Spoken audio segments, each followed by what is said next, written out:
ini. Assalamualaikum warahmatullahi wabarakatuh. Waalaikumsalam. Terima kasih untuk Bapak dan Ibu semuanya yang sudah meluangkan waktunya untuk hadir di sini. Di sini kita ingin diskusi bersama mengenai budaya positif. Kira-kira apakah Bapak Ibu sudah tahu apa itu budaya positif? Mungkin Ibu Laili bisa menyampaikan menurut Ibu Laili apa itu budaya positif? Selintas budaya positif berarti itu condongnya kepada hal yang tentu baik ya. Nah, budaya itu kebiasaan. Jadi apa sih kebiasaan positif yang ada di kelas atau di sekolah katakanlah kita dalam pendidikan? Mungkin secara dasarnya seperti itu Bu. Terima kasih. Ya, terima kasih kepada Ibu Laili.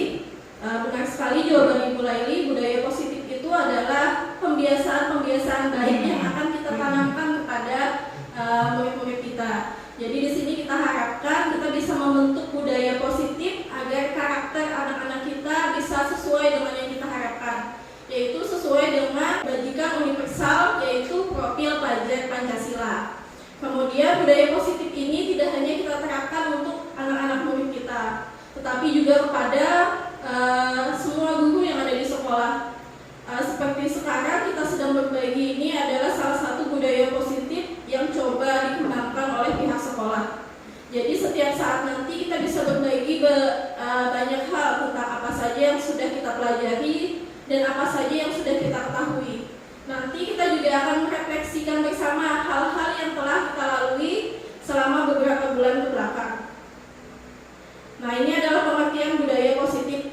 Budaya positif di sekolah ialah nilai-nilai, keyakinan-keyakinan, dan kebiasaan-kebiasaan di sekolah yang berpihak pada murid, agar murid dapat berkembang menjadi pribadi yang kritis, penuh hormat, dan bertanggung jawab.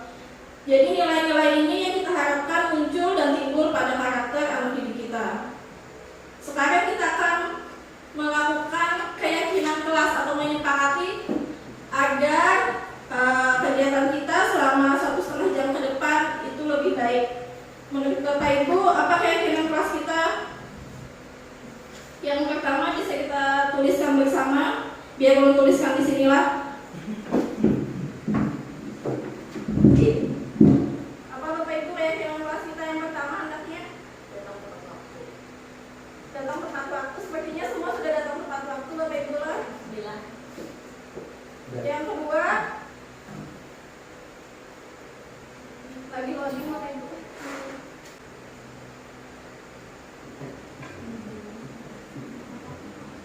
Yang kedua, minta izin ketika keluar ruangan. Yang ketiga apa Bapak Ibu?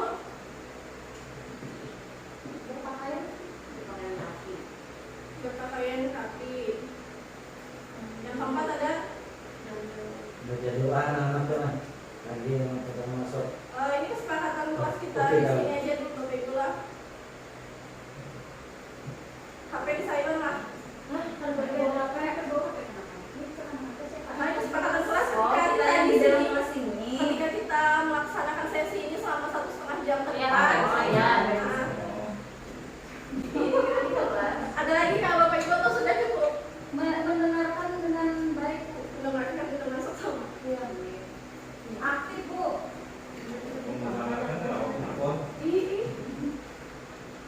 Aktif lah. Maksudnya aktif terus berseluruh. Ya sudah cukup Bapak Ibu lah, ada 6 kesepakatan kita yang sudah kita sepakati bersama. Yang pertama datang tepat waktu, yang kedua minta izin ketika ingin keluar ruangan, yang ketiga berpakaian rapi. Insya Allah semuanya sudah rapi pakaiannya. Yang keempat HP-nya di silent ketika jangan main HP terlalu lama Bapak Ibu ya. Yang kelima mendengarkan dengan sesama, dan yang keenam aktif ketika kita melaksanakan diskusi. Ya sekarang silakan Bapak Ibu kita SBY sebentar. Bapak Ibu bisa menggambarkan diri Bapak Ibu yang sangat menggambarkan diri Bapak Ibu sesuai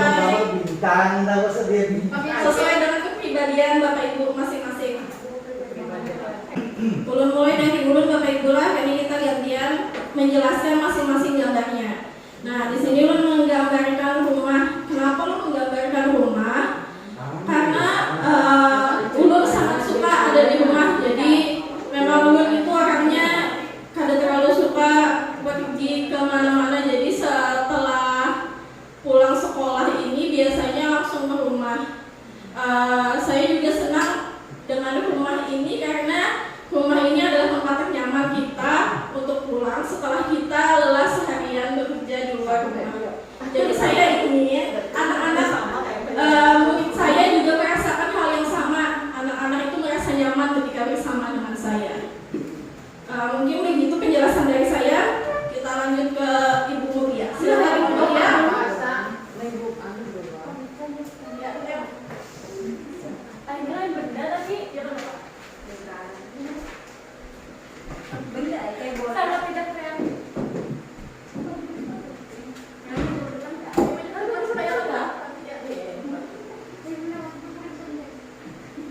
Di sini yang ulun gambarkan bukan benda, hewan atau tumbuhan, tapi gambarnya lingkaran. Kenapa? Karena menurut ulun diri ulun ini infinity, tidak ada ujungnya.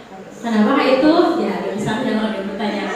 Ya, nah dalam hal jadi guru, ulun ingin selalu eksplorasi tanpa ujung. Jadi bisa dibilang gurunya belajar, anak muridnya juga belajar.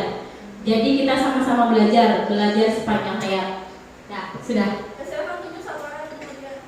Sudah. Sarjai. Udah, Ibu Laili.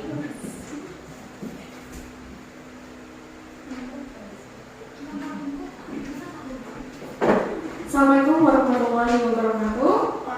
Ya, perkenalkan, saya Ibu Laili. Nah, di sini SBK kita saya memilih gambar matahari. Nah, kenapa matahari? Seperti cuaca hari ini sangat cerah. Nah, jadi kehadiran saya itu mencerahkan suasana seperti matahari. Nah, kemudian saya juga suka warna yang cerah, seperti diri saya. Bapak Ibu lihat, kalau lihat saya sepertinya cerah. Nah, cocok sekali menggambarkan dengan matahari. Nah, begitu Ibu.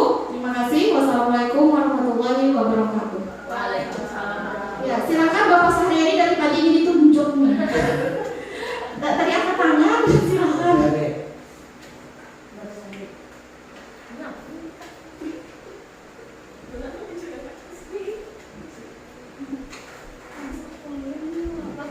Assalamualaikum warahmatullahi wabarakatuh.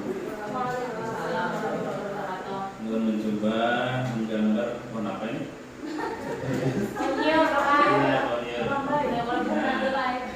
Jadi ulun bercita-cita dahulu kalau sampai ini mudah-mudahan kayak pionir. Nah, semuanya bermanfaat akan dilakukan, mudah-mudahan berguna bagi diri ulun dan juga orang lain. Kayak nyurian batangnya bermanfaat, akarnya bermanfaat, apa lagi? Daunnya, limbahnya, nah, kayak itu. Mudah-mudahan. Amin. Ya, assalamualaikum warahmatullahi wabarakatuh. Waalaikumsalam. Coba. Yang kita tunjuk Pak, yang kita sini. Ibu Nana. Tapi begini. Ayo jelaskan kaktus. Out of the box sih Mas ini. Assalamualaikum warahmatullahi wabarakatuh. Waalaikumsalam warahmatullahi wabarakatuh. Perkenalkan, saya Ibu Nana dan di sini saya menggambar kaktus. Kenapa saya memilih kaktus? Karena menurut saya kaktus ini merupakan tumbuhan yang mampu tumbuh, maksudnya itu tanpa diherani, dia tumbuh aja loh, tanpa diherani. Jadi tumbuh di maksudnya apa ya? Maksudnya itu ya tumbuh walaupun dicemooh orang atau mungkin ada diherani orang, dia dapat tetap mampu berkembang kayak itu. Nah,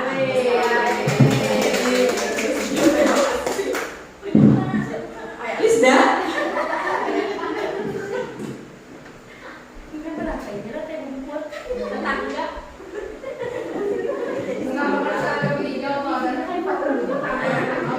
Enggak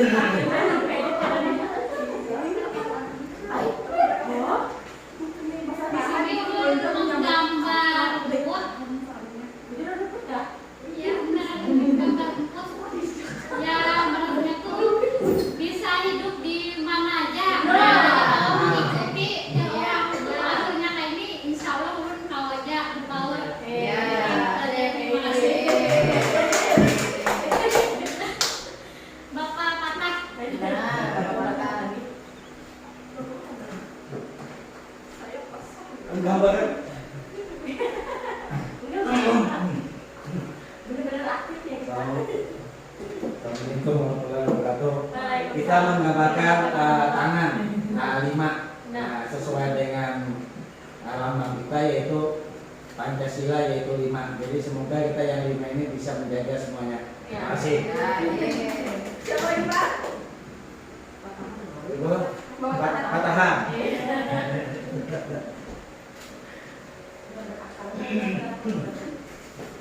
Oke.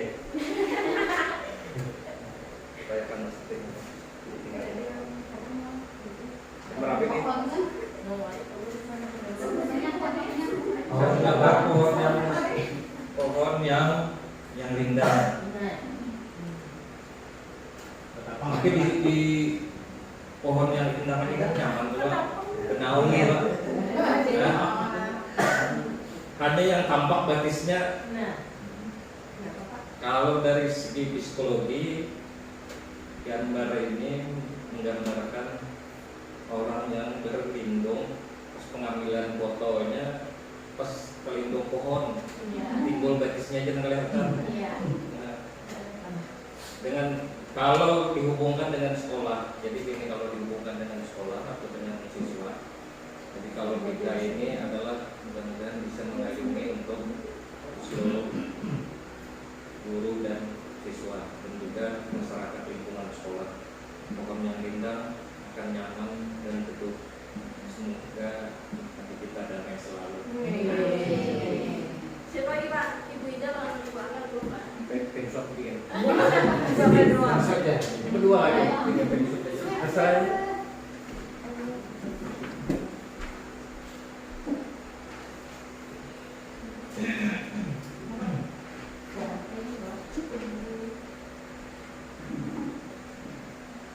Assalamualaikum warahmatullahi wabarakatuh. Di sini saya menggambarkan diri saya seperti matahari, sama seperti Ibu Laili tadi. Di sini kenapa saya menggambarkan diri saya seperti matahari, karena saya suka membagikan kebahagiaan. Saya suka, kalau matahari kan di sini menerangi orang-orang. Nah, saya suka memberikan energi positif kepada sekitarnya. Karena matahari memberikan kehangatan, begitu juga dengan diri saya ingin memberikan kehangatan, bukan kehangatan dalam arti negatif, tapi kehangatan bagi murid-murid saya dan memberikan energi positif yang baik. Ya, seperti itu. Terima kasih.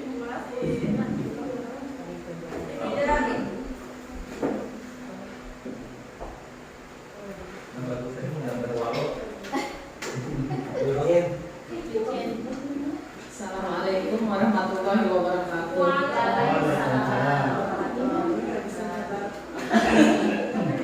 Iya, ini adalah lilin. Lilin ini mungkin sudah terlupakan oleh orang-orang, tapi akan berguna kalau mati lampu. Jadi sebagai penerang cahaya, jadi bisa menyinari. Mungkin untuk murid-murid bisa jadi penerang. Itu aja lah. Ya, Assalamualaikum warahmatullahi wabarakatuh.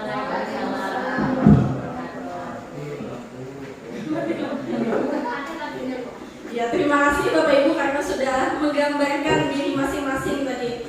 Ada yang jadi matahari, alhamdulillah kaktus, ada yang seperti lingkaran yang tidak pernah putus, ada tangan, pohon kelapa, dan ada pohon yang rindang. Sekarang kita ke pertanyaan pemantik. Mungkin Bapak Ibu masih ingat tentang pertanyaan ini. Yang pertama, hukuman dapat mendisiplinkan anak. Apakah Bapak dan Ibu setuju? Tidak setuju. Yang kedua, pemberian hukuman dengan hal positif seperti membaca atau membersihkan halaman sekolah dapat meningkatkan disiplin anak. Apakah Bapak dan Ibu setuju? Tidak. Setuju? Ya, ada yang setuju dan ada yang tidak setuju. Yang ketiga, memberi penghargaan dapat meningkatkan motivasi belajar anak. Setuju? Setuju. Tidak, Bu. Setuju. Dan ada yang tidak. Nanti akan kita bahas di akhir mengenai pertanyaan pemantik ini. Selanjutnya ini adalah topik yang akan kita bahas selama sesi ini. Yang pertama mengenai perubahan paradigma. Yang kedua tentang disiplin positif. Yang ketiga motivasi perilaku manusia. Yang keempat, kebutuhan dasar manusia. Yang kelima, restitusi mengenai 5 posisi kontrol. Yang keenam, keyakinan kelas. Dan yang ketujuh yaitu segitiga restitusi. Ini ulun minta Bapak dan Ibu berpasangan dulu, berdua-berdua, silahkan pilih pasangannya. Ya, sekarang ada yang jadi A dan ada yang jadi B. Yang teman B akan mencoba sekuat tenaga dengan berbagai cara memberikan benda tersebut. Yang si A tadi menyimpan sesuatu di kepala tangannya, misalnya kertas atau apapun. Kemudian bisa tuliskan sesuatu yang penting di kertas itu, misalnya tulisnya cincin. Kemudian genggam kertasnya. Yang berperan sebagai B nanti berusaha membujuk temannya agar bisa memberikan kertas yang telah digenggamnya. Silakan Bapak Ibu berpasangan, ada yang berperan sebagai A dan ada yang berperan sebagai B. Mungkin bisa salah satu pasangan kita contohkan ke depan lah, pasangan Ibu Nana dan Bu Nana, ya silakan ke depan.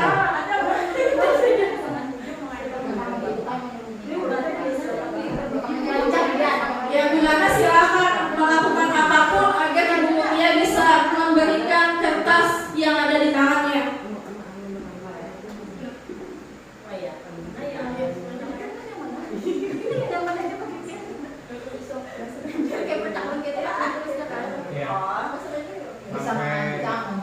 Minta yang dalam tangan tuh.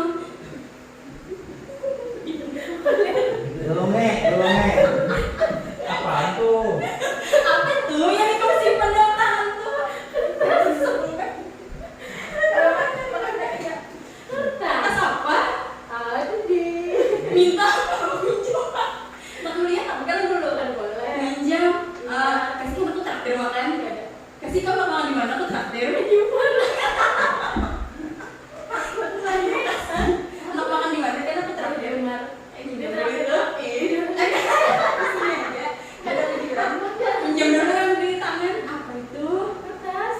Kasih nanti. Karena kita jalan. Kita bikin rupiah. Itu apa? iya. Itu ada terakhir bikin rumah. 30 detik lagi waktunya lah. Bagi duit apa? Karena kan pada kawannya lagi ulang lagi.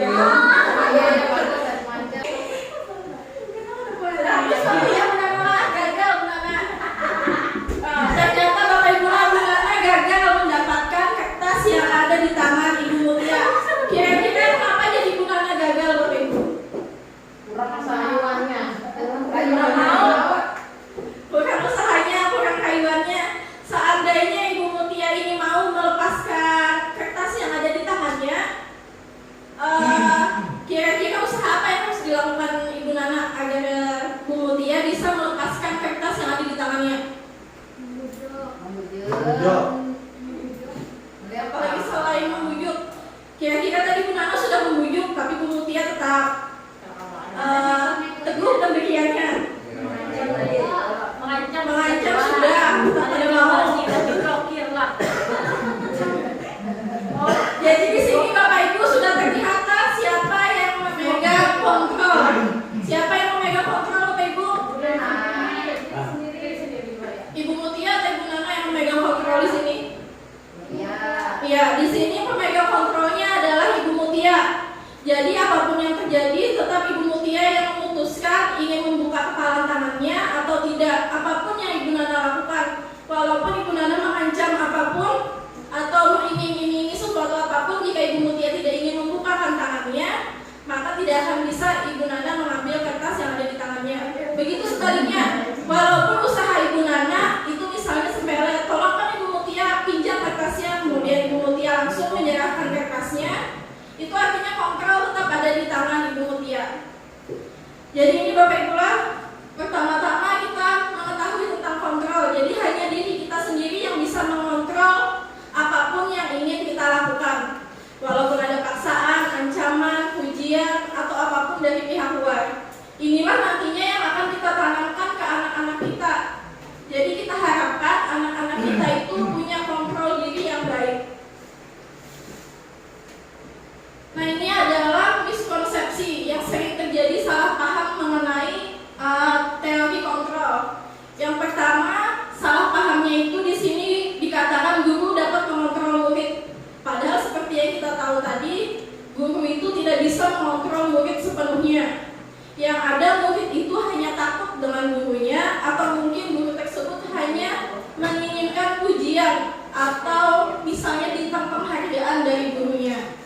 Yang kedua adalah ilusi bahwa kritik dan membuat orang merasa bersalah dapat menguatkan karakter. Pada nyatanya, kritik ini hanya akan membuat anak merasa lemah. Anak hanya akan merasa kalau dirinya bodoh, kemudian anak merasa tidak bisa melakukan apa-apa. Sama dengan ketika kita membuat anak merasa bersalah. Bukannya kita menguatkan karakternya, malah kita akan melemahkan karakter si anak tersebut. Yang ketiga, semua penguatan positif, efektif, dan bermanfaat. Jadi di sini adalah miskonsepsi juga bahwa tidak semua penguatan positif itu efektif dan bermanfaat untuk anak-anak didik kita. Contohnya ketika kita misalnya selalu memuji anak atau memberi bintang penghargaan. Ketika kita tidak memberikan bintang penghargaan lagi, otomatis anak tersebut akan menurun kemampuannya. Ini misalnya anak ini ketika dapat 100 kita berikan bintang. Ketika kita berhenti untuk memberikan bintang, Bapak Ibu boleh coba, kemungkinan besar nanti kemampuan anak akan menurun. Karena selama ini yang dibayangkan oleh si anak adalah bintang di kelas. Jadi mereka ingin maju, ingin mendapatkan yang terbaik karena ingin mendapatkan pujian dari gurunya atau bintang yang ditempelkan di dinding kelasnya. Yang keempat, ilusi bahwa orang dewasa memiliki hak untuk memaksa.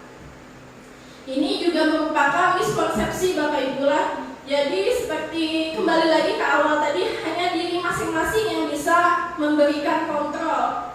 Jadi tidak ada yang dapat memberikan kontrol selain dirinya sendiri. Bahkan orang dewasa pun, kita sebagai gurunya tidak bisa memaksakan kehendak kita kepada anak-anak didik kita. Nah, ini sejalan Bapak Ibu lah dengan kurikulum merdeka yang sedang kita jalankan, di mana di kurikulum merdeka ini kita tidak memaksakan apapun kepada anak murid didik kita, anak murid kita.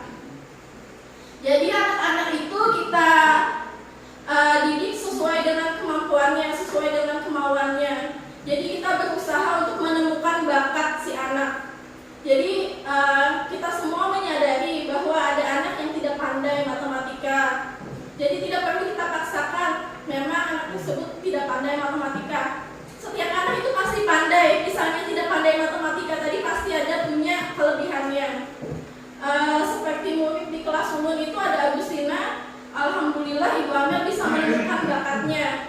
Jadi ternyata Agustina itu Bapak Ibu sangat rendah di pengetahuannya. Matematika rendah, kemudian di pengetahuan lain pun susah sekali untuk menangkap. Alhamdulillah ulun bangga-bangga Ibu Amel bisa menemukan bakatnya Agustina. Ternyata Agustina itu bisa mau ikut pantomim dengan baik. Jadi ini tugas kita bersama Bapak Ibu menemukan bakat anak-anak didik kita. Nah, yang ini adalah perubahan paradigma stimulus respon dan teori kontrol. Jadi sebelum ini kita ada di stimulus respon dan yang ingin kita lakukan adalah di teori kontrol. Yang di stimulus respon, yang pertama kita mencoba mengubah orang agar berpandangan sama dengan kita. Yang di teori kontrol, kita itu harus bisa memahami pandangan orang lain tentang dunia. Jadi pandangan kita semua ada 11 orang di sini, tidak mungkin punya pandangan yang sama.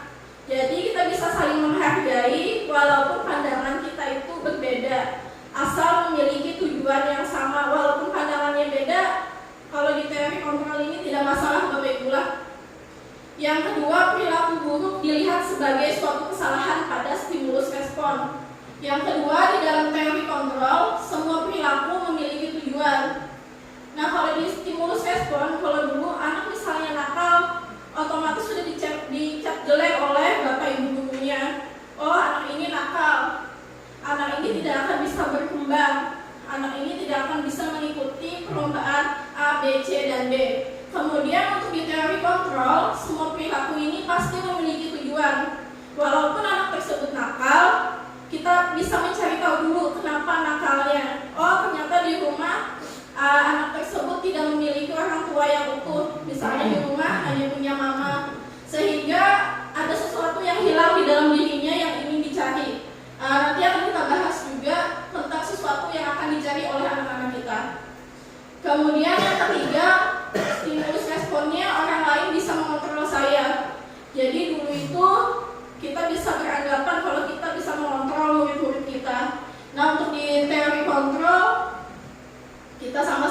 menyadari kalau anak-anak itu tidak bisa kita kontrol sepenuhnya.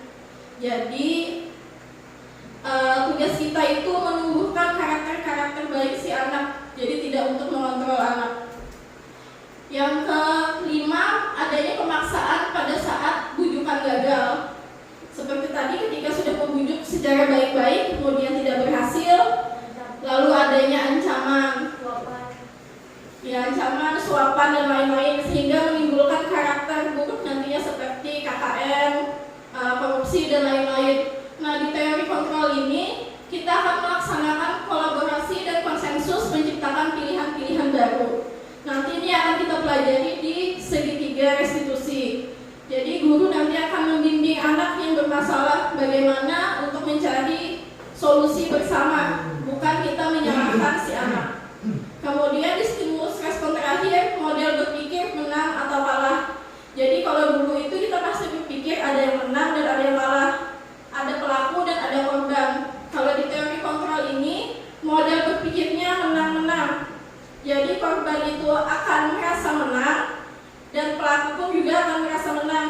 Jadi ketika ada anak yang berkelahi misalnya, dua-duanya akan kita fasilitasi agar mereka merasa dua-duanya baik-baik aja. Jadi yang korban tadi tidak akan merasa kalau dia adalah korban bully, sama seperti pelaku. Pelaku pun akan kita fasilitasi agar berubah perilakunya agar menjadi lebih baik lagi. Nah, ini nilai-nilai kebajikan yang akan kita tanamkan sesuai dengan profil pelajar Pancasila. Sebenarnya nilai kebajikan universal ini ada 8 Bapak Ibu lah, tapi Ulun ambil yang ini karena sesuai dengan sekolah kita yang sudah menggunakan kurikulum merdeka, jadi kita pakai yang ini aja. Yang pertama, beriman dan bertakwa kepada Tuhan Yang Maha Esa dan berakhlak mulia.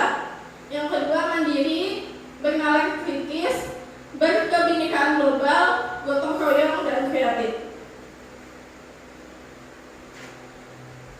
Nah, ini adalah tentang konsep disiplin positif. Kebanyakan orang akan menghubungkan kata disiplin dengan tata tertib, teratur, dan kepatuhan pada peraturan. Kata disiplin ini juga sering dihubungkan dengan hukuman. Padahal hukuman dan disiplin adalah sesuatu yang berbeda. Karena belajar tentang disiplin positif tidak harus dengan memberikan hukuman.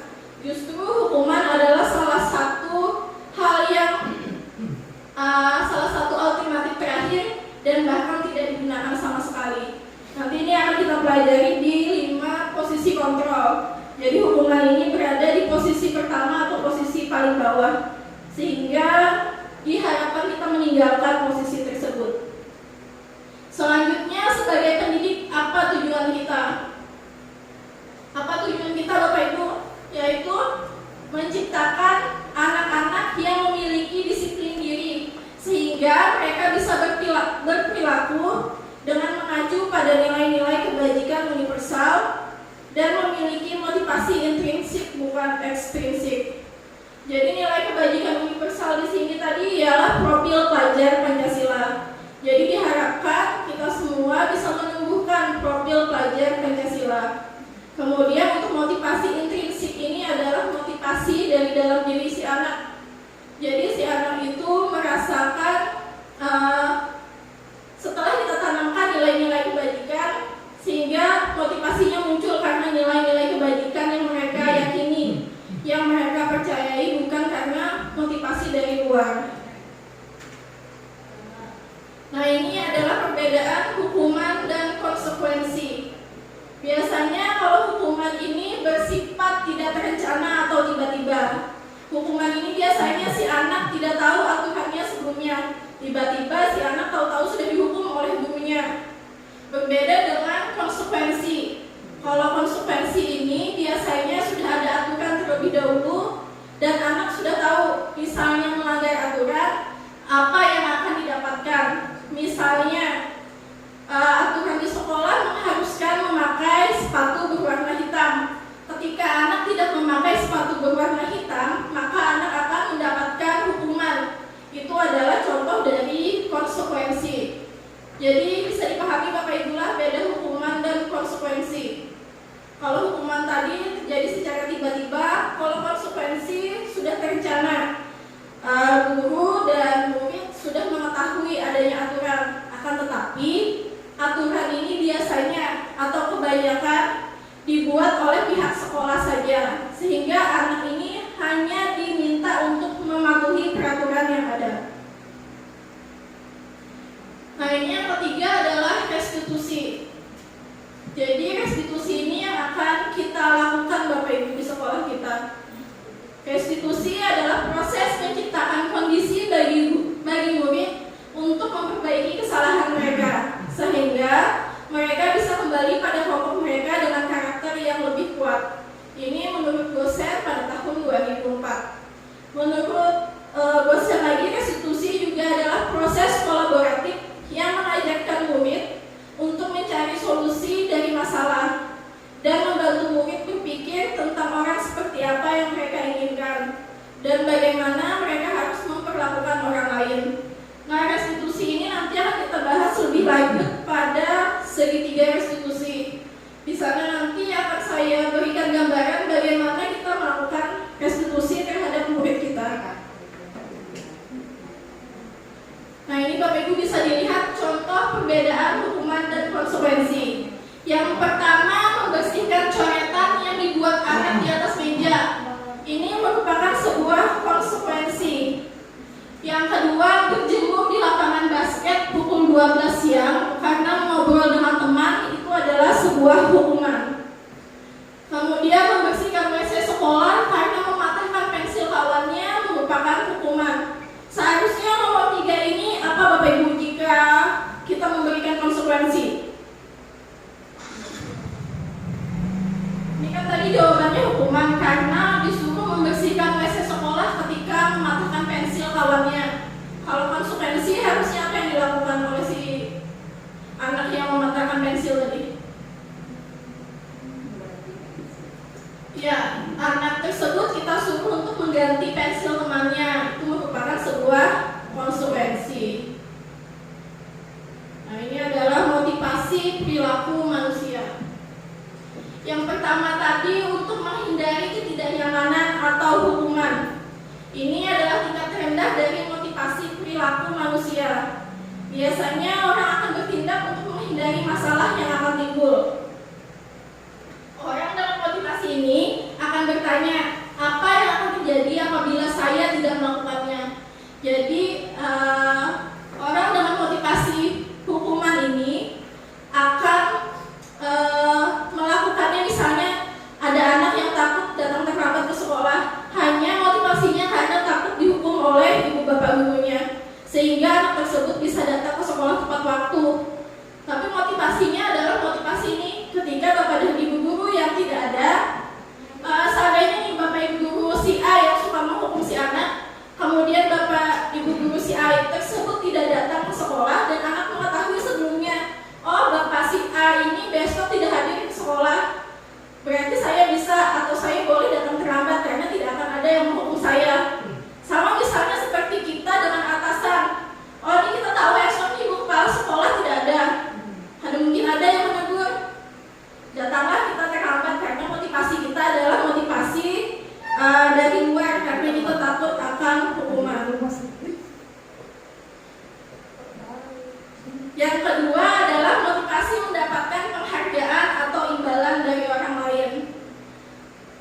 Biasanya orang dengan motivasi ini akan bertanya, apa yang akan saya dapatkan apabila saya melakukannya?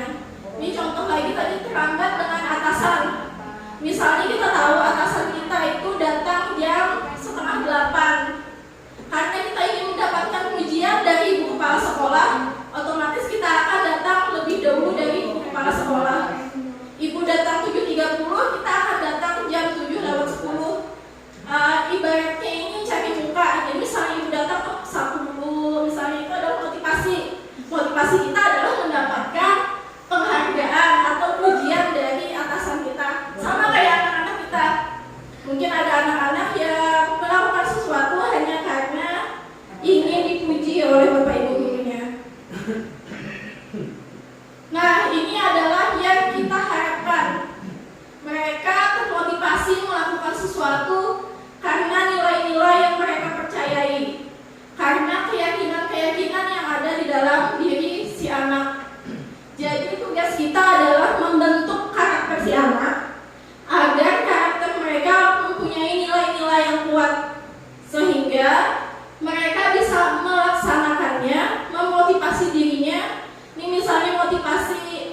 kita sebagai guru datang ke sekolah, kita tidak takut dihukum oleh kepala sekolah atau kita tidak ingin mencari pujian dari kepala sekolah, tetapi kita datang karena kita menyadari kalau memang ini adalah tugas kita. Kalau kita datang ke kelas, anak-anak itu adalah tugas kita. Sebelum kita diangkat, kita telah disumpah untuk melaksanakan tugas dan fungsi jabatan guru sebagaimana mestinya. Jadi nilai-nilai tersebut yang kita tanamkan kepada diri kita. Begitu juga dengan anak, kita tanamkan karakter baik agar si anak bisa melaksanakan motivasi ini dengan baik atas dasar keinginannya sendiri. Nah, ini Bapak Ibu bisa berdiskusi dulu dengan temannya, silahkan pecahkan masalah yang ada. Bisa terbaca Bapak Ibu lah. Waktunya 3 menit cukuplah. Ibu Anas adalah guru kelas 2 SD yang mendapatkan masalah. Murid-muridnya tidak bisa tertib berdiri antri di depan pintu kelas dan selalu berebutan masuk ke dalam kelas setelah jam istirahat usai.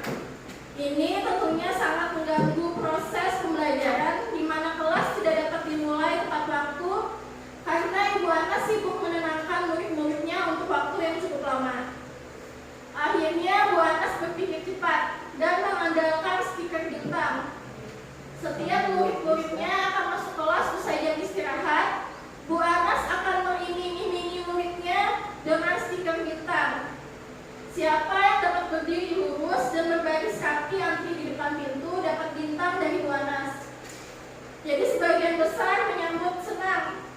Suatu saat Ibu Anas ini sakit dan digantikan oleh guru lain yang bernama Pak Heru. Pak Heru tidak tahu tentang stiker bintang ini. Kemudian pada saat masuk kelas, usai jam istirahat, murid-murid kelas 2 kembali berebutan masuk kelas, kembali tidak tertib. Nah, yang Bapak Ibu analisis adalah apa yang terjadi. Kenapa anak-anak kembali tidak tertib setelah digantikan oleh Pak Heru? Kemudian adakah cara lain agar murid-murid kelas 2 bersedia antri di depan kelas tanpa diberi penghargaan stiker bintang? Nah, ini yang Bapak Ibu analisis lah. Bisa didiskusi lawan-lawan di sebelahnya. Waktu 2 menit. Kebetulan studi kasus sama dengan tesis yang baru saya selesaikan, studi universitas. Nah, ini kan kasus, jadi ada di satu tempat tapi ada beberapa kasus. Menurut saya apa yang terjadi, mengapa? Ya tadi yang terjadi kan karena sudah digantikan oleh Pak Heru yang beda orang, beda gurunya. Kemudian Pak Heru sendiri tidak mengetahui tentang stiker bintang dan tidak menggunakan stiker bintang itu untuk memotivasi murid-murid kelas 2 di muridnya Ibu Anas ini, dan akhirnya yang terjadi ribut lagi, berebutan lagi untuk masuk kelas. Ya mengapa? Karena anak itu sendiri kan tadi termotivasinya karena ingin mendapatkan stiker bintang, bisa dibilang ingin dapat hadiah atau penghargaan tadi, motivasinya itu. Kemudian adakah cara lain agar murid-murid kelas 2 bersedia antri di depan kelas tanpa diberi penghargaan stiker bintang? Menurut saya sendiri, Pak Heru bisa memposisikan dirinya sebagai murid kelas 2. Jadi Pak Heru mungkin bisa bukan berteriak, mencontohkan kalau bagaimana kalau Pak Heru yang ribut, bagaimana kalau Pak Heru yang ikut berebut. Nah kan jadi anak-anak lihat contohnya, oh ternyata tidak baik, jadi lebih ke mencontohkan atau melaksanakan keributan sih yang contohkan kalau ribut ini ternyata tidak baik. Dilihat anak lah contohnya, contoh langsung. Karena kelas 2 kan masih konkret. Ya, terima kasih pada Ibu Mutia. Sekarang kita bisa refleksi sejenak Bapak Ibu lah. Sebagai seorang guru, saat Anda hadir mengajar di kelas tepat waktu, motivasi apa yang mendasari tindakan Anda? Mungkin ada yang ingin berbagi, Bapak Tahar atau Bapak Safiyadi yang ingin berbagi. Silahkan bisa jawab pertanyaan ini.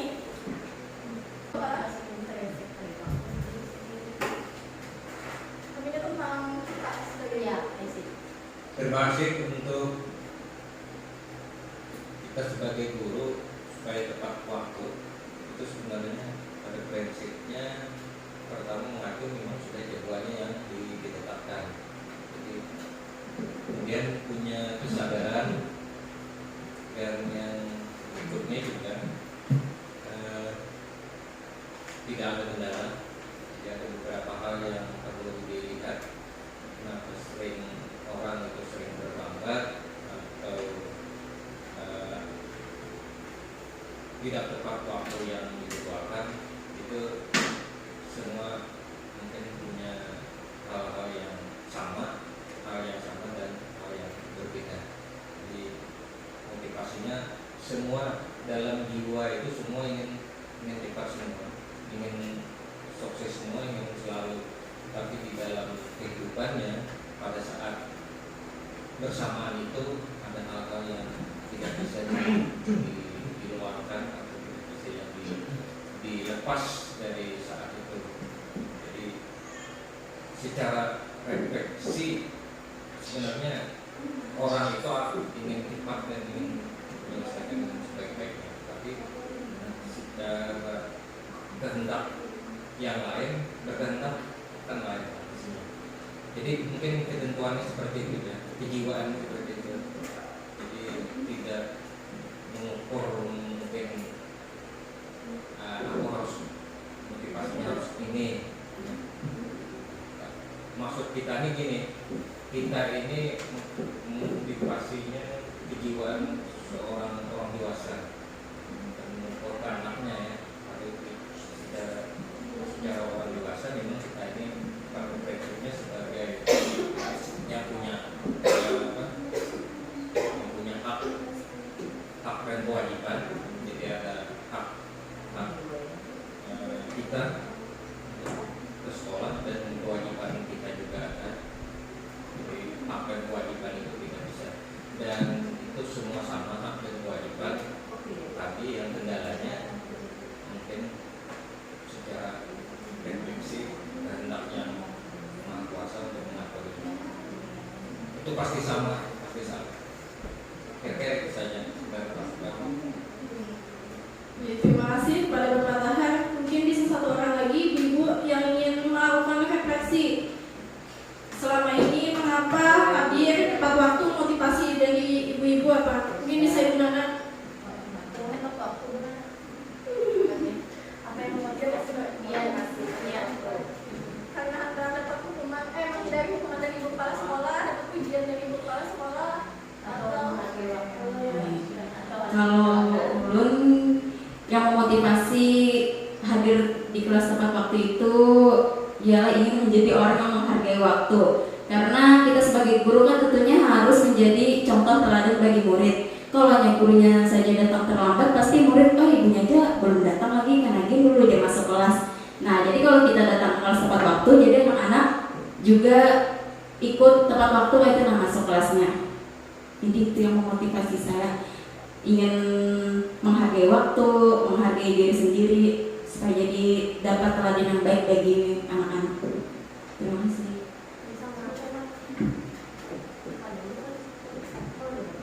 terima kasih Bu Nana.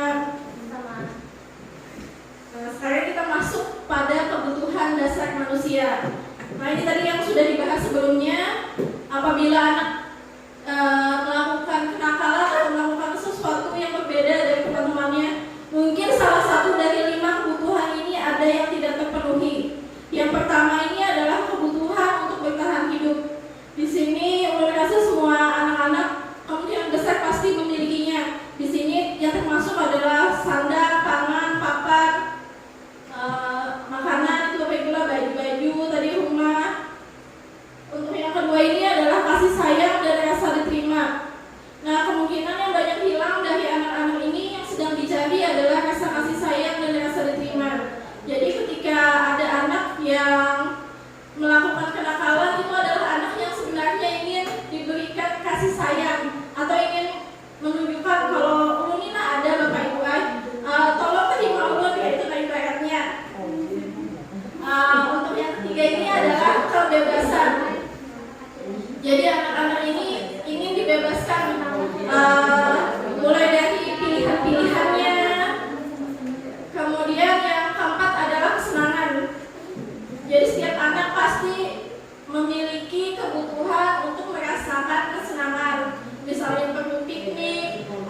belajar di luar kelas, belajar di luar sekolah.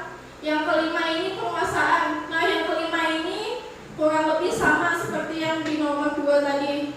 Anak-anak ingin menegaskan kalau mereka itu bisa, mereka itu mampu, dan mereka itu lebih baik dari teman-temannya. Jadi muncullah biasanya kegaduhan-kegaduhan itu karena anak ingin mencari kebutuhan yang nomor 2 dan nomor 5.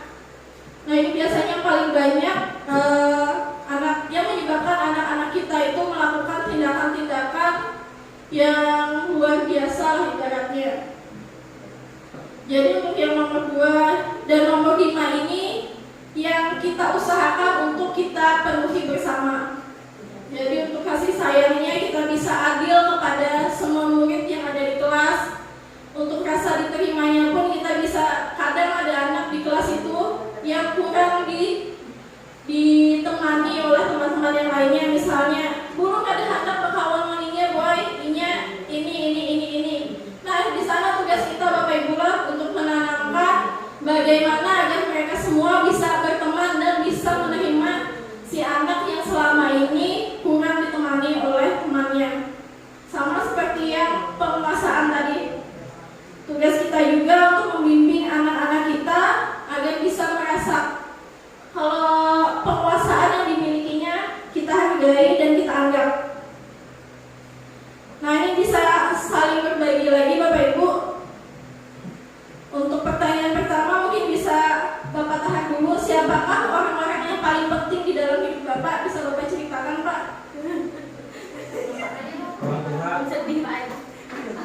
Orang tua. Itu aja lah Pak, orang tua aja. Pasangan, anak-anak. Untuk pertanyaan kedua bisa Bapak Sahyani, nilai-nilai kebajikan apa yang terpenting di dalam hidup Bapak? Ya bisa mengenai kebaikan.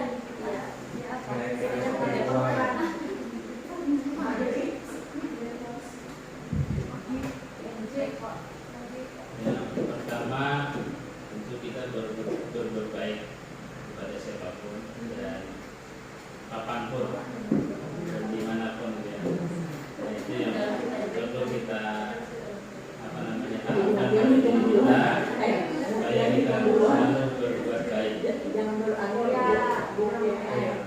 Ya, terima kasih Bapak. Pertanyaan selanjutnya bisa Ibu Amel. Kalau Anda menjadi orang yang ideal, karakter atau sifat apa yang paling Ibu inginkan yang ada pada diri Ibu?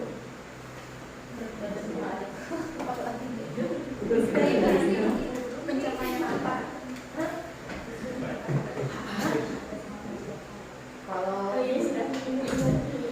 Kalau saya menjadi orang ideal, karakter atau sifat apa yang paling diinginkan ada pada diri saya? Mungkin kalau karakter orang yang ikhlas.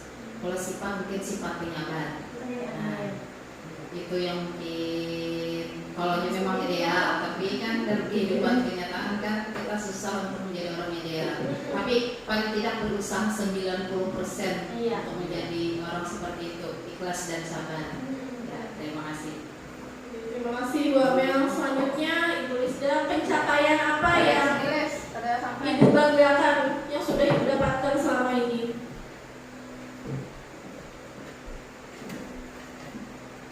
Pencapaian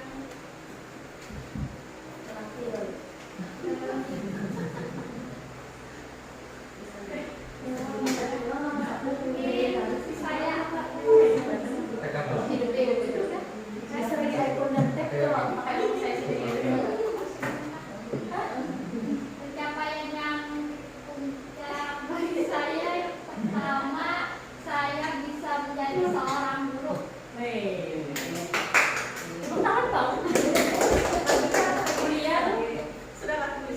Terima kasih Bu Lisda. Sekarang Ibu Ida bisa menceritakan pencapaian Ibu yang sangat Ibu banggakan. Masih sama pertanyaannya dengan Ibu Lisda.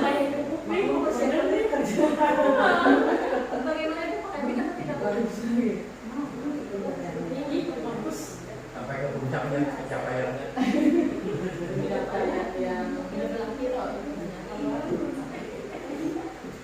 Maksudnya pekerjaan yang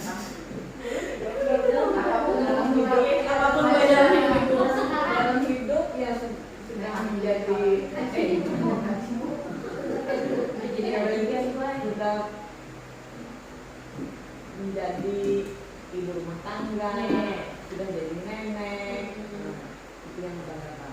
Sekarang ini jadi guru. Ya, terima kasih Ibu Ida sama Ibu Laili. Pertanyaannya kita samakan dulu sama Ibu Mutia. Pertanyaannya pencapaian yang sangat kita banggakan. Mungkin bisa jadi pelajaran juga untuk Bapak dan Ibu yang lainnya. Pengalaman-pengalaman yang bisa membanggakan diri kita. Anak 3 atau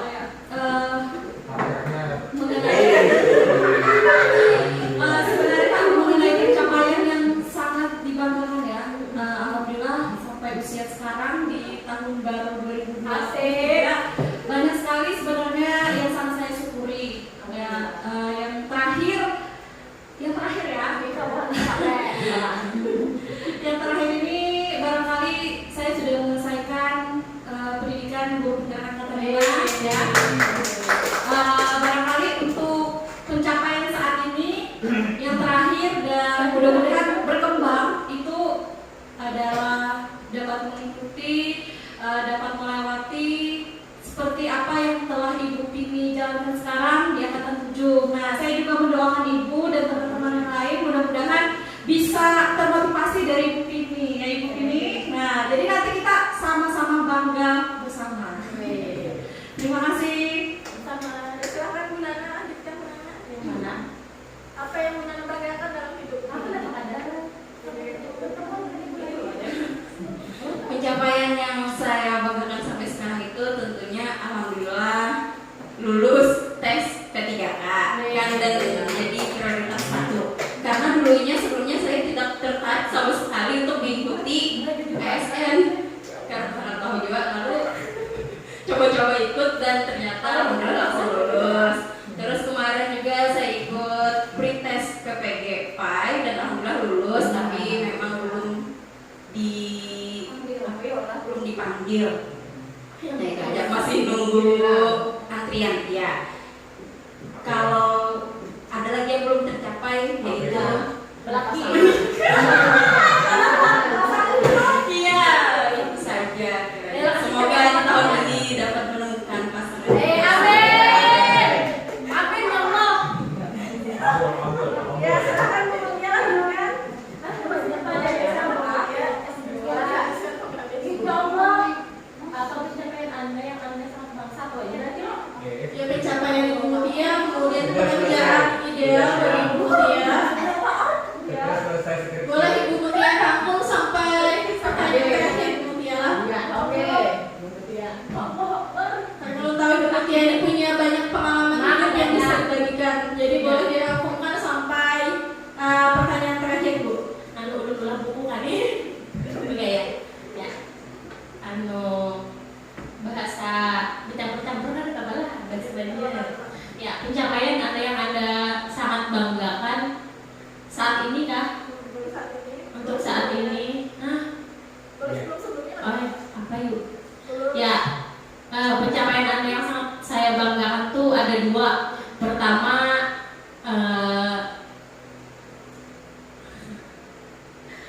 Pertama, alhamdulillah bisa melahirkan, kemudian ya maksudnya itu tidak menyangka lah bisa ada anak bisa lahir dari kayak ajaib kayak itu. Nah, kok bisa, kok ada, sampai di titik ini anak sudah sampai umur 5 tahun kok bisa saya besarkan ya. Alhamdulillah masih bisa terpenuhi segalanya juga ya, cukup lah untuk kebutuhannya. Kok bisa gitu. Pencapaian ulun yang kedua di bidang pendidikan, alhamdulillah sudah menyelesaikan pendidikan di Magister Administrasi Pendidikan di Universitas Lampung Mangkurat. Itu aja Bang kayaknya 2. Terus pekerjaan ideal bagi saya apa yuk? Guru, insya Allah. Nah, kalaupun ada tingkatan karir ya tadi kan prinsip hidup ulun ini seperti lingkaran lah, infinity, tidak ada habisnya. Jadi belajar terus dalam bidang apapun, insya Allah dalam karir juga, dalam hidup juga. Terus ceritakan bagian perjalanan hidup Anda di mana Anda merasa itulah titik puncak hidup. Belum kayaknya, belum sampai situ. Ya, nah itu jadi Bapak titik puncaknya kayak bikin pala haus lagi gitu. Apa yang paling bermakna dalam hidup Anda? Ya bisa jadi ibu, itu sangat bermakna. Terus bisa ya jadi istri, gila bukan jadi ibu, bukan jadi istri dulu ya Pak? Ya, nah. Ya jadi guru juga bermakna. Ada pernah terbesit sebelumnya karena habis lulus kuliah tuh sebenarnya tidak berkepikiran untuk jadi guru, tapi ya bisa dibilang kebetulan Pak karena kuliahnya juga di manajemen pendidikan, lalu akhirnya mengantarkan ulun untuk mendaftar di sekolah ini. Alhamdulillah jadi guru, alhamdulillah pun ada rezekinya jadi ASN di 2022 kemarin. Itu aja Bu Ai. Ya. Alhamdulillah, terima kasih banyak Ibu Mulia dan Bapak lainnya yang sudah berbagi. Hal-hal yang kita bagikan tadi merupakan dunia berkualitas. Nah, di sana ada tulisannya Bapak Ibu lah, kebutuhan dasar manusia yang 5 tadi dan dunia berkualitas. Jadi dunia berkualitas ini adalah harapan, impian yang ingin kita capai ke depannya. Jadi dunia berkualitas ini adalah angan-angan, harapan bagaimana ke depannya agar dunia kita ini selalu bahagia menurut kita masing-masing. Jadi seperti yang kita ketahui bersama, kalau kebahagiaan itu tidak bisa disamakan satu sama yang lainnya.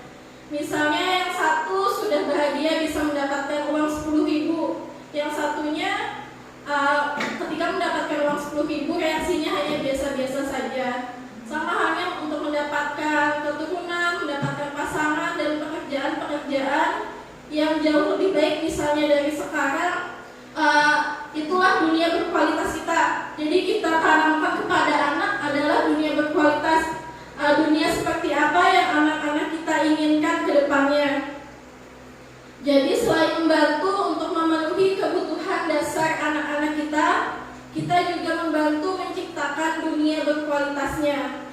Jadi kita membantu mengembangkan pemikiran-pemikiran anak agar bisa membayangkan dunia seperti apa nantinya yang akan mereka capai, yang akan mereka raih dan yang mereka inginkan selama mereka hidup. Nah, kita ice breaking lagi Bapak Ibu lah, bisa berdiri sebentar Bapak Ibu. Tahu lagu untuk saya bunda? Yang kita nyanyi bersama pakai gerakan topi saya bunda.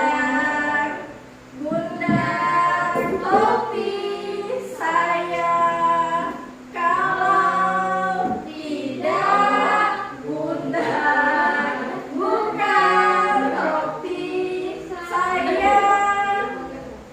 Sekarang mau menyanyi bukan biar yang memasarkan gerakannya. Topi saya bunda, gerakannya harus sesuai dengan nyanyian. Sekali lagi kita lakukan topi. Saya bunda, topi saya, kalau tidak bunda, bukan topi saya. Nah Bapak Ibu tetap melaksanakan gerakannya seperti yang tadi lah. Topi saya bunda. Topi saya, kalau tidak bunda, bukan topi saya. Iya, terima kasih Bapak Ibu. Alhamdulillah semuanya masih fokus Bapak Ibu lah. Kita lanjutkan. Nah ini ada 5 posisi kontrol yang sebelumnya kalau Bapak Ibu ingat sudah kita pernah bahas bersama juga di ruangan ini. Yang pertama ada posisi kontrol sebagai penghukum. Biasanya seorang penghukum ini menggunakan hukuman fisik maupun verbal. Yang kedua, yang tipe penghukum ini biasanya langsung menghukum anak tanpa adanya aturan, pokoknya tiba-tiba misalnya anak salah menurut si guru otomatis langsung dihukum oleh guru tersebut. Yang kedua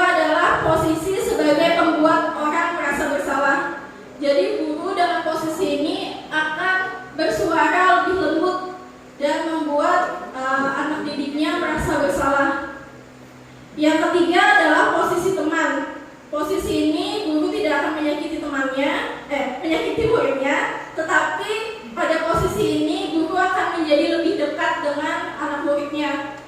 Tapi negatif dari posisi teman ini adalah murid itu menganggap gurunya sebagai teman sehingga hilang rasa menghargai gurunya. Kemudian yang keempat adalah posisi pemantau. Pemantau di sini berarti si guru akan selalu mengawasi si anak, misalnya tipe yang ini selalu pakai catatan biasanya. Misalnya si A, kamu ini sudah terlambat 5 kali. Apabila minggu depan masih mengulanginya, maka kamu akan ibu berikan hukuman. Tidak boleh masuk pada pelajaran ibu. Misalnya seperti itu untuk tipe pemantau. Yang kelima adalah tipe manajer. Nah, tipe inilah yang kita harapkan ada pada diri kita, Bapak Ibu. Jadi pada posisi ini yang menunjukkan tanggung jawab guru dalam posisi terakhir adalah posisi mentor. Jadi di mana guru berbuat sesuatu bersama dengan murid, mempersilahkan murid untuk bertanggung jawab pada perilakunya, kemudian mendukung murid agar dapat menemukan solusi atas permasalahannya sendiri. Ini kaitannya nanti dengan segitiga restitusi. Jadi pada posisi manajer ini, guru akan membantu murid memecahkan masalahnya, bukan malah menambahkan masalahnya. Untuk posisi kontrol 1-4 itu akan menimbulkan karakter anak tumbuh secara ekstrinsik. Kalau yang kelima ini akan tumbuh secara intrinsik, di mana yang kita harapkan adalah yang kelima sebagai manajer. Nah, ini ada tindakan pada guru penghukum biasanya memarahi anak, kemudian mengkritik, menyakiti, melakukan tindakan kekerasan. Untuk perkataannya biasa guru penghukum mengatakan, kalau kamu mengulangi perbuatan kamu lagi, maka ibu akan menghukummu. Biasa perkataannya seperti itu. Kemudian akibatnya, murid tidak peduli dengan gurunya atau tugas sekolahnya. Jadi akibat dari keseringan dihukum oleh gurunya, maka muridnya ini malah menjadi lalai dengan tugas-tugasnya. Kemudian untuk pola perilakunya pasti akan melanggar yang berulang sebagai bentuk perlawanan. Karena sering tadi sudah diberikan hukuman, maka ini akan terus melanggar apa yang diberikan oleh gurunya. Motivasi yang berkembang adalah ekstrinsik atau motivasi dari luar, yaitu motivasi untuk menghindari hukuman. Jadi ketika anak mematuhi aturan oleh guru penghukum ini, biasanya anak hanya motivasinya karena tidak ingin mendapatkan hukuman dari gurunya, bukan karena anak memang melakukan aturan yang sudah ada. Kemudian untuk pembuat rasa bersalah, tindakan gurunya biasa mendiamkan, menceramahi, dan membuat anak merasa bersalah. Perkataannya biasanya, ibu kecewa, kenapa kamu begini? Bagaimana nak kalau orang tuamu tahu sekarang nilaimu menurun? Akibatnya murid merasa bodoh atau nakal. Kemudian pola perilakunya rasa rendah diri, kurang percaya diri, cemas, dan selalu khawatir salah. Nah, biasa kita menemukan Bapak Ibu lah anak-anak yang kadang mau angkat tangan, biasanya kadang mau angkat tangan karena takutan. Lu ada anak bu aja, karena kalau salah kayak apa bu ya. Nah, biasanya berarti sebelum ini si anak itu kenal dengan guru yang memiliki posisi kontrol sebagai pembuat rasa bersalah. Kemudian motivasi yang berkembang ini sama masih ekstrinsik. Murid akan melakukan apa yang dikatakan oleh si guru pembuat rasa bersalah ini hanya karena apa yang biasanya guru ini selalu membuatnya merasa bersalah, sehingga itu mengakibatkan anak merasa tidak nyaman. Kemudian untuk posisi tindakan yang ketiga yaitu teman. Biasa tindakannya adalah membuat pengakuman. Perkataannya, tolong ya lakukan ini demi ibu, tolong ya kamu berubah demi ibu dan bapak kamu di rumah. Nah, akibatnya di sini merasa guru adalah teman yang bisa memaklumi kesalahannya. Jadi anak-anak yang memiliki guru dalam posisi kontrol teman biasanya menganggap gurunya adalah teman, sehingga tidak ada rasa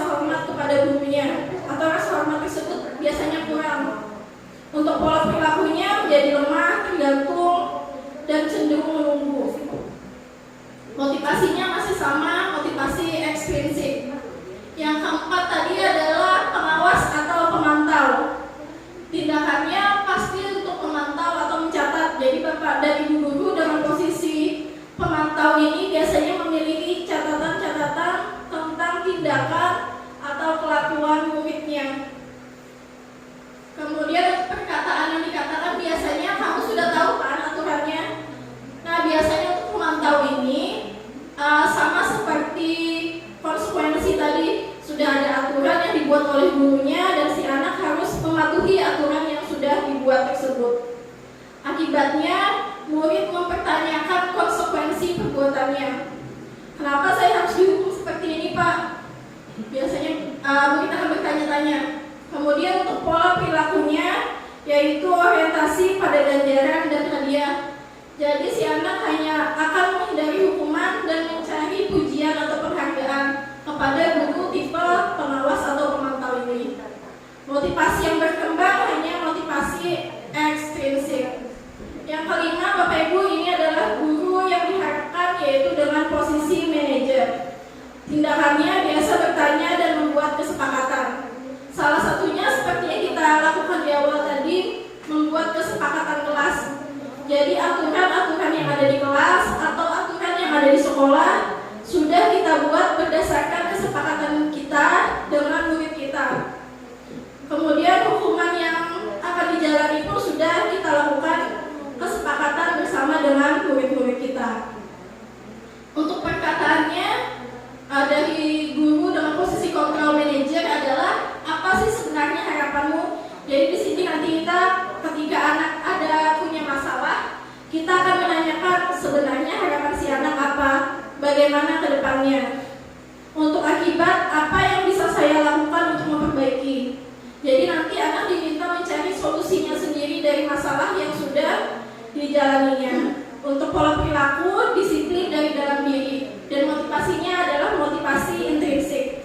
Karena nanti guru manajer ini akan membuat kesadaran dari dalam diri muridnya.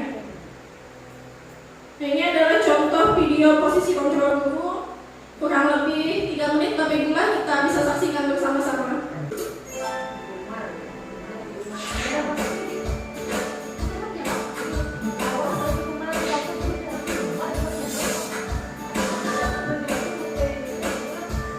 Halo, Bapak Ibu guru calon guru penggerak. Video ini akan menampilkan 5 adegan interaksi guru dan murid. Silakan menonton dan merefleksikannya.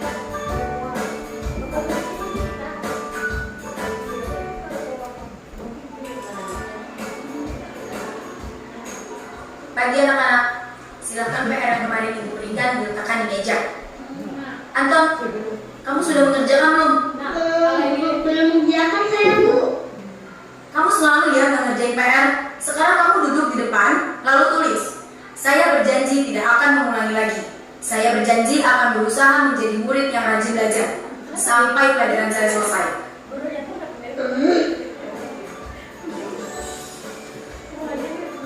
Pagi anak-anak. Hari ini ada tugas ya? Ada yang belum mengerjakan? Anton, kamu sudah mengerjakan? Belum, Pak. Kamu nggak ngerjain tugas ya? Kamu mau jadi apa nanti? Kamu lihat sekolah sih? Coba bayangkan orang tuamu betapa kecewanya sama kamu. Kamu itu sudah kelas 5. Harusnya bertanggung jawab sama dirimu sendiri. Maaf, Bu. Saya terlambat. Udah, nanti jangan diulangi lagi ya. Kalau kamu rajin, Ibu senang melihatnya. Ya. Jadi tepat waktu ya masuknya. Tas dulu dong. Kita kan teman. Wah, jadi kalau aku terlambat lagi, apa ya?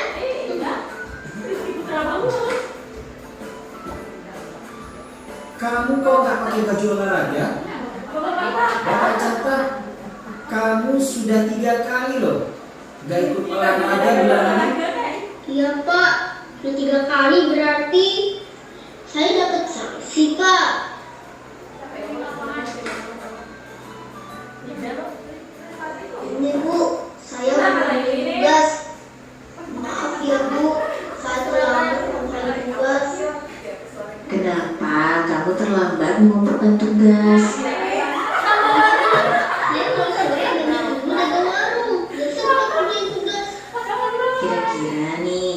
Apa yang bisa kamu perbaiki supaya kamu bisa mengerjakan tugas tepat waktu?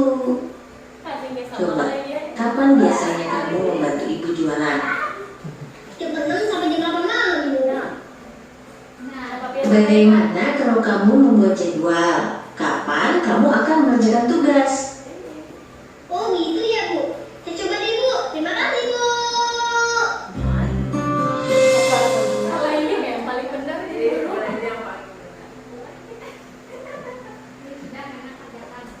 Jadi tadi adalah posisi kontrol, baiklah dari mulai penghukum, kemudian pembuat rasa bersalah, teman, pemantau, dan manajer. Jadi yang terakhir tadi adalah posisi manajer. Nah, kita analisis masalah lagi, Bapak Ibu lah. Ada seorang siswa sering datang terlambat dengan alasan telat bangun, padahal sudah berusaha untuk tidak terlambat, tetapi si anak ini tetap saja selalu terlambat setidaknya 4 kali dalam seminggu. Aturan di sekolah, jam pelajaran dimulai pada jam 8, tetapi murid ini selalu datang lebih dari jam 8:30.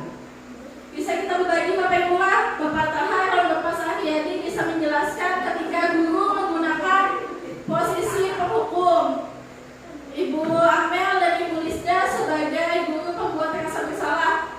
Bapak Ibu jelaskan bagaimana posisi guru ketika sedang menggunakan posisi dengan rasa bersalah. Ibu Ida dan Ibu Laili sebagai posisi teman. Ibu Nana dan Ibu Mutia sebagai manajer.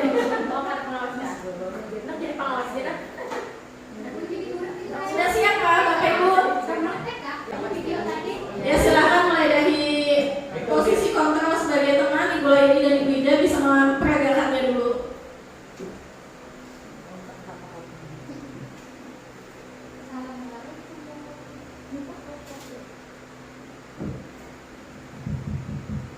Assalamualaikum, Bu. Waalaikumsalam. Kenapa? Maaf, Bu, hari ini saya terlambat lagi. Iya. Kenapa saya jadi terlambat hari ini? Karena tadi malam bantu Ibu. Oh, jadi tadi malam membantu ibu. Jadi datangnya terlambat. Oh iya, bangun terlambat. Kemudian ke sekolahnya juga terlambat. Nah, besok mau nggak datangnya tidak terlambat? Iya, Bu, insya Allah, Bu. Ya, kalau begitu kamu duduk kembali belajar bersama. Jangan lupa besok datang tepat waktu ya. Duduk ya. Kamu pulang setelah nonton live. Ya, kalau bisa Alhamdulillah, terima kasih Ibu Laili dan Ibu Ida. Bisa dipahami Bapak Ibu lah. Seperti ini kira-kira ketika kita mengambil posisi kontrol teman. Bisa satu saja lagi Bapak Ibu lah kita peragakan.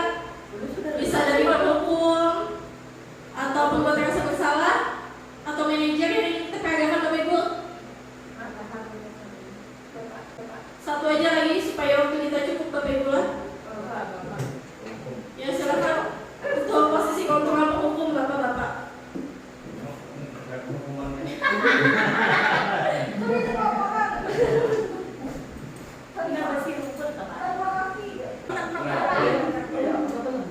Mana yang lainnya? Tinggal si Anu ini nambah datang lagi. Assalamualaikum Pak. Waalaikumsalam. Mohon maaf lah terlambat Pak. Jalanan macet tadi. Macet siapa mandar? Ojek Pak. Jalannya setelah parah aja. Salah Pak. Tidak terlambat lagi. Awas lah bila terlambat isok-isok dan terlambat lagi. Bapak sok lari di halaman sekolahannya. Mana lain kan Najuna? Bila isok dan terlambat. Iya, udah boleh. Ini Pak. Motivasi spesifik. Ya, silakan duduk. Ini Pak.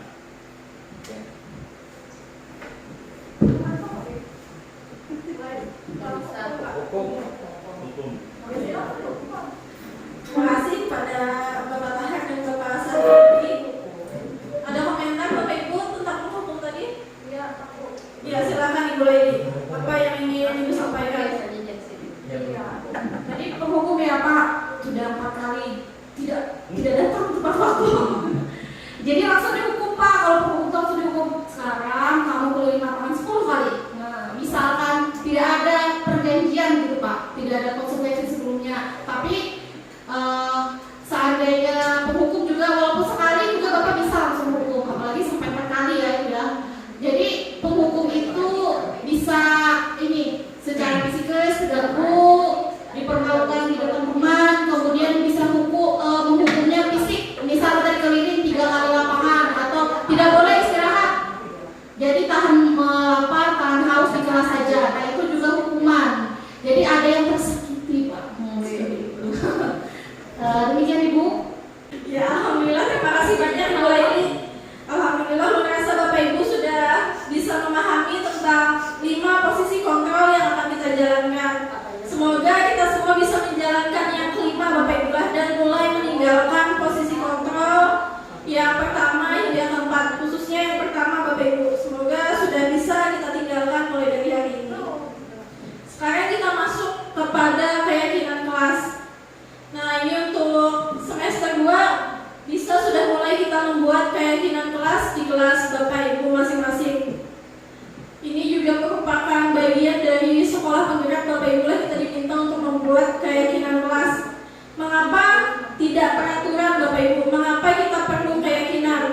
Karena di peraturan biasanya hanya dibuat oleh gurunya, sehingga anak-anak ini tidak bisa menentukan maunya seperti apa, dan anak biasanya melakukan tersebut karena motivasi hukuman dan motivasi pujian saja. Ketika kita membuat keyakinan kelas, anak-anak semuanya terlibat, kita libatkan di dalam diskusi. Jadi anak-anak bisa menentukan kelas seperti apa yang mereka inginkan ketika 1 semester ke depan berjalan. Sehingga mereka diharapkan bisa mematuhi hal-hal yang sudah mereka yakini bersama. Kalau aturan kan Bapak Ibu biasanya gurunya yang membuat, anak harus mematuhinya. Kalau keyakinan kita buat bersama. Jika ada yang tidak setuju, maka tidak kita masukkan ke dalam keyakinan. Sama halnya seperti yang sudah kita buat di awal diskusi kita tadi. Nah kurang lebih seperti itu cara kita untuk melakukan keyakinan kelas bersama dengan murid-murid kita di kelas. Nah ini keyakinan akan lebih memotivasi seseorang dari dalam atau motivasi secara intrinsik. Seseorang akan lebih tergerak dan bersemangat untuk menjalankan keyakinannya daripada hanya mengikuti serangkaian peraturan yang mengatur mereka untuk berlaku begini dan begitu, yang membuat ketidaknyamanan dan keterpaksaan. Jadi di dalam aturan itu biasanya anak-anak hanya terpaksa. Seandainya mungkin sekolah kita ini sekolah swasta, kita bisa mengajak anak-anak diskusi untuk misalnya seragam sekolah atau penggunaan sepatu. Tetapi ketika kita di sekolah negeri kan memang terikat ada aturan keseragaman. Hal ini pun saya pahami agar menghindari adanya hal-hal mencolok antara biasanya perbedaan status, kekayaan dan kemiskinan anak-anak. Makanya dilaksanakan seragam. Yaitu untuk beberapa sekolah swasta bisa dilakukan keyakinan kelas mulai dari tingkat sekolah hingga tingkat kelas. Kalau kita untuk di kelas bisa kita lakukan. Kemudian ini adalah cara pembuatan keyakinan kelas. Yang pertama, keyakinan kelas hendaknya bersifat abstrak. Yang kedua, dituliskan berupa pernyataan-pernyataan universal. Yang ketiga, pernyataan keyakinan kelas senantiasa dibuat dalam bentuk positif. Jadi tidak ada kata jangan atau tidak boleh, itu sebaiknya dihindari. Misalnya jangan berlarian atau tidak boleh makan di dalam kelas. Nah kalimat-kalimat jangan dan tidak itu sebaiknya kita hindari di dalam pembuatan keyakinan kelas. Keyakinan kelas hendaknya tidak terlalu banyak agar mudah diingat dan dipahami serta dijalankan oleh seluruh warga yang ada di kelas. Kemudian keyakinan kelas sebaiknya dapat diterapkan sesuai lingkungan dan kondisinya. Makanya keyakinan kelas ini diharapkan dibuat di kelasnya masing-masing. Jadi anak-anak yang ada di dalam kelas tersebut bersama dengan gurunya yang membuat agar bisa sesuai dengan kelasnya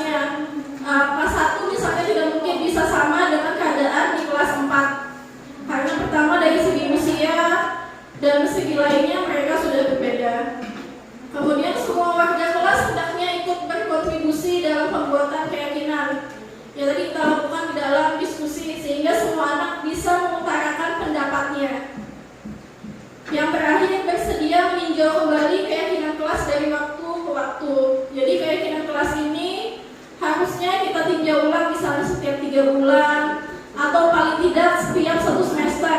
Jadi awal tahun ajaran kita membuat, kemudian semester 2 kita tinjau ulang kembali. Nah, ini contoh diskusi saya dengan murid saya di kelas 4. Bisa kita saksikan bersama kurang lebih 3 menit Bapak Ibu.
Jadi di sini setiap orang pasti pernah melakukan kesalahan, kalimat-kalimatnya, kemudian kamu bukan satu-satunya yang pernah melakukan ini. Selanjutnya kita akan melaksanakan validasi tindakan yang salah. Contoh kalimat yang diutarakan gurunya yaitu kamu tentu punya alasan mengapa melakukan itu. Yang kedua, adakah cara yang lebih efektif untuk mendapatkan apa yang kamu butuhkan. Dilanjutkan ke segitiga yang sebelah sini, kita akan menanyakan keyakinan yang anak miliki. Jadi keyakinan bersama, kemudian kamu ingin menjadi orang yang seperti apa.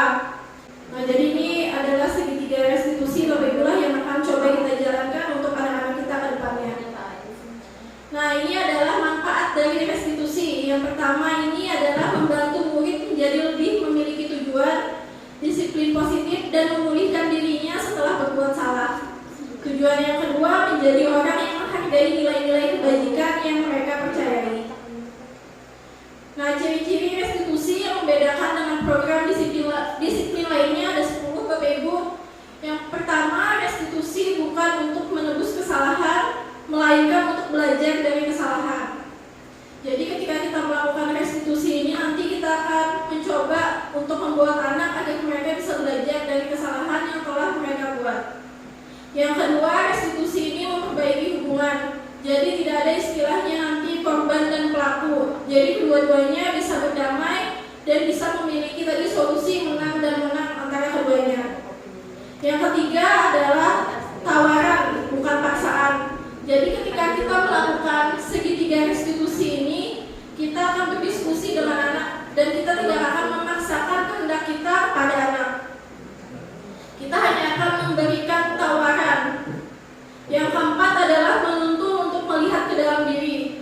Jadi nanti kita akan menanyakan kepada anak ingin menjadi seperti apa mereka.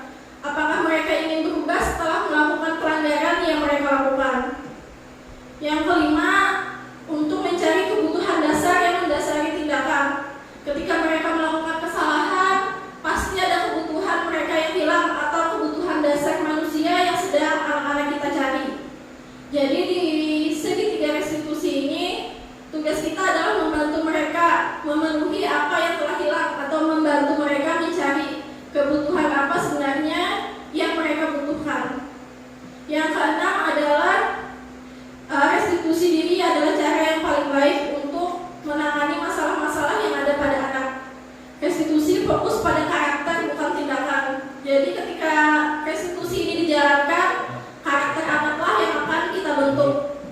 Kemudian yang kedelapan yaitu restitusi ini untuk menguatkan. Jadi ketika kita melaksanakan ini pada anak, anak bisa menjadi pribadi dan karakter yang lebih kuat daripada sebelumnya. Yang kesembilan, restitusi ini fokus pada solusi. Jadi tidak akan mencari siapa yang benar, siapa yang salah. Jadi fokusnya restitusi ini adalah untuk mencari solusi bersama antara guru dan muridnya. Yang terakhir adalah restitusi mengembalikan murid yang berbuat salah pada kelompoknya. Setelah diadakan restitusi tadi, murid akan bisa mengenali dirinya dan mengetahui karakter apa yang hilang dari dalam dirinya, sehingga mereka bisa menjadi pribadi yang lebih baik lagi dan bisa kembali kepada kelompoknya dan diterima oleh kelompoknya. Nah, ini adalah tahapan segitiga restitusi ketika kita ingin melakukan restitusi kepada murid kita. Yang pertama pada bagian ini adalah menstabilkan identitas. Jadi kita harus menstabilkan identitas anak dulu. Kemudian yang kedua, kita memvalidasi tindakan yang salah. Kita tanyakan masalahnya apa, tindakan apa yang salah yang dilakukan oleh anak. Yang ketiga, kita melakukan menanyakan keyakinan pada anak. Keyakinan atau nilai-nilai apa yang sudah dimiliki anak yang harusnya bisa anak jalankan. Nah, ini adalah contoh kalimat-kalimat pada setiap tahapan di segitiga restitusi. Pada tahapan pertama yaitu menstabilkan identitas. Yang bisa kita tanyakan kepada anak atau kita bisa katakan kepada anak, berbuat salah itu tidak apa-apa anak. Ibu juga pernah melakukan kesalahan yang sama seperti yang kamu lakukan. Kemudian kalimat kedua, tidak ada manusia yang sempurna. Setiap manusia pasti pernah melakukan kesalahan. Yang ketiga, Bapak Ibu tidak tertarik mencari siapa yang salah, tapi ingin mencari solusi dari permasalahan ini. Ini adalah tahapan kedua, Bapak Ibu. Contoh kalimat yang bisa kita ucapkan. Yang pertama yaitu, kamu pasti punya alasan melakukan hal itu. Jadi kita bisa menanyakan alasan anak melakukan kesalahan-kesalahannya. Yang kedua, kamu boleh mempertahankan sikap itu, nak, tapi kamu harus menambah sikap yang baru. Yang ketiga, nilai-nilai apa yang telah kita sepakati bisa kita tanyakan ke anak-anak kita.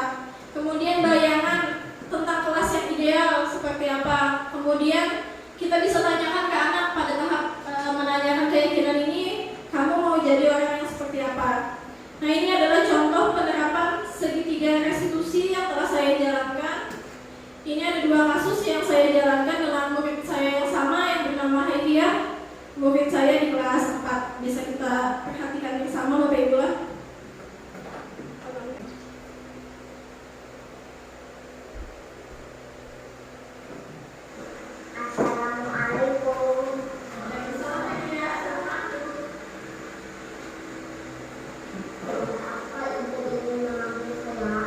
Jadi begini, Haidia kan beberapa minggu ini sering sekali tidak masuk. Haidia juga tidak memberikan kabar ke ibu. Jadi ibu ingin menanyakan ke Haidia, mengapa sering sekali tidak memberi kabar ke ibu? Dan apa yang Haidia kerjakan? Mengapa sampai 3 minggu ini Haidia tidak masuk kelas?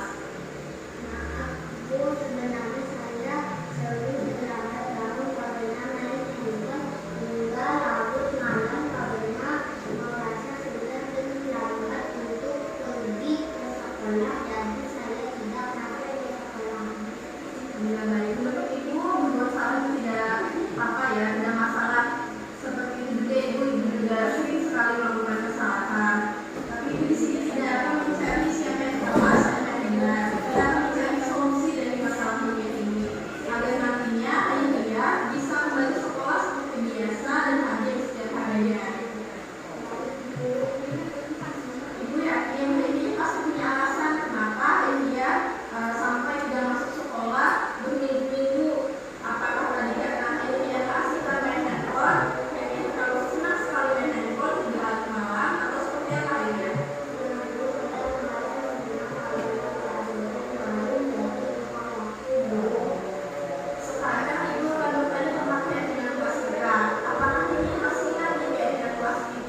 Waalaikumsalam. Ayo duduk dulu.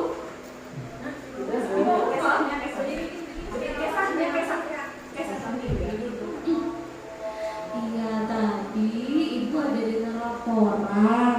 Gak bisa cerita sama ibu bagaimana tadi ceritanya ya? Katanya tadi Tuti sama Siti sedang apa di kelas? Sedang bermain, Bu. Sedang bermain apa?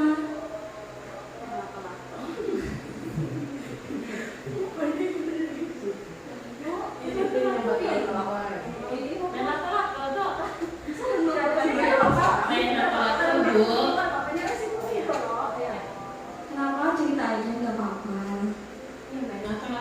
Main lato. Terus kenapa tadi nangis? Siapa yang nangis? Siti Bu mengejek saya, Bu. Siti mengejek. Nah, ibu memanggil kalian, ibu sebenarnya tidak mau tahu siapa yang salah, siapa yang benar ya. Di sini ibu cuma mau tahu cerita sesungguhnya dan kita bersama mencari solusinya. Bisa ceritakan apa sih diejek tadi? Apa? Kenapa diejek?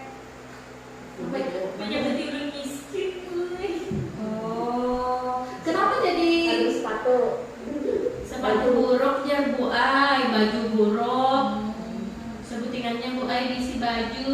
Ya, apakah betul, Siti?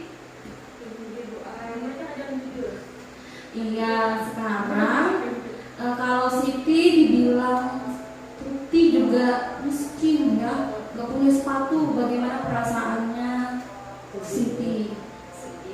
Sedih. Iya, apa lagi?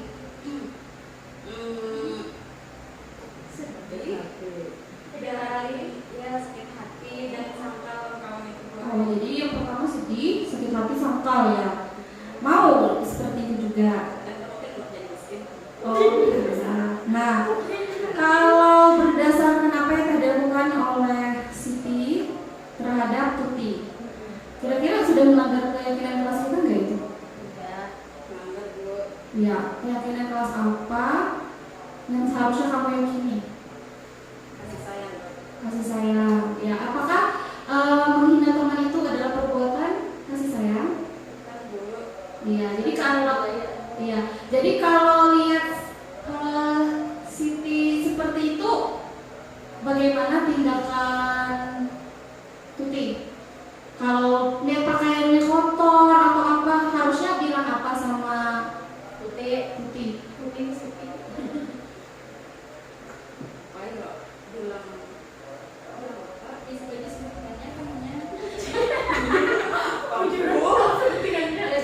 Jadi bajunya dibuang aja gitu ya.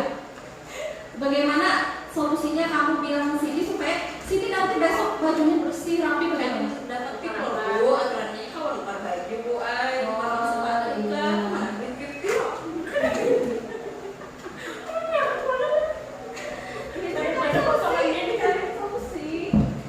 enak tapas Bu Ai, di ujung batang. Iya. Jadi kalau lihat temennya bajunya kotor itu dibilangnya dengan penuh kasih sayang, berarti baik-baik ya, bukan dengan apa tadi? Iya, bukan dengan ejekan. Kira-kira mulai kapan nih mau berubah? Mulai hari ini. Mulai? ya hari ini. Mulai hari ini. Jadi kalau besok tidak ada lagi ya ejek-ejekan ya. Boleh Ya. Sebelumnya apa yang harus dilakukan Siti kepada Tuti dulu nih? Tadi sudah ngejek. Nah, betul. Apa tadi? Iya, ayo. Silakan minta maaf bagaimana? Iya. Ayo bagaimana?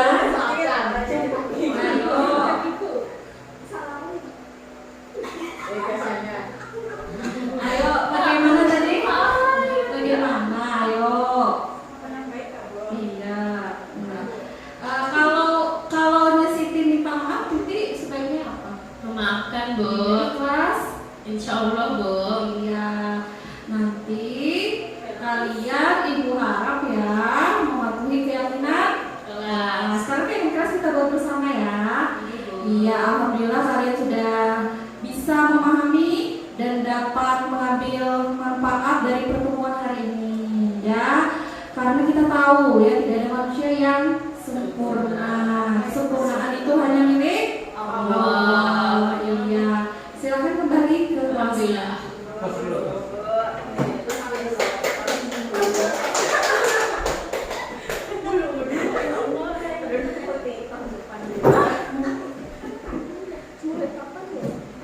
Alhamdulillah, terima kasih kepada ibu-ibu yang sudah sangat baik memperagakan perannya masing-masing. Saya rasa ibu-ibu ini sudah memahami bagaimana cara menjalankan praktik restitusi bersama nanti dengan murid-muridnya. Nah, sekarang kita pertanyaan pemantik yang di awal tadi, masih samakah jawaban Bapak Ibu? Yang pertama, hukuman dapat mendisiplinkan anak, setuju? Tidak setuju. Kemudian yang kedua, pemberian hukuman dengan hal positif seperti membaca dan membersihkan halaman sekolah dapat meningkatkan disiplin anak, setuju nggak Bapak Ibu? Iya, tidak setuju Bapak Ibu. Setelah yang sudah kita bahas bersama tadi, jika pemberian hukuman walaupun dengan hal positif itu tidak dianjurkan atau disarankan, karena tidak akan membangun karakter anak dari dalam dirinya sendiri. Karakter anak hanya akan terbangun akan menghindari hukuman. Jadi motivasi yang terbentuk di nomor 2 ini menghindari hukuman atau ingin mendapatkan pujian. Yang ketiga, memberi penghargaan dapat meningkatkan motivasi belajar anak. Setuju Bapak Ibu? Tidak setuju jawabannya Bapak Ibu lah. Karena tadi motivasi yang terbentuk dari anak tidak dari dalam dirinya. Motivasi yang terbentuk hanya ingin mendapatkan penghargaan. Nah ya, terima kasih Bapak Ibu.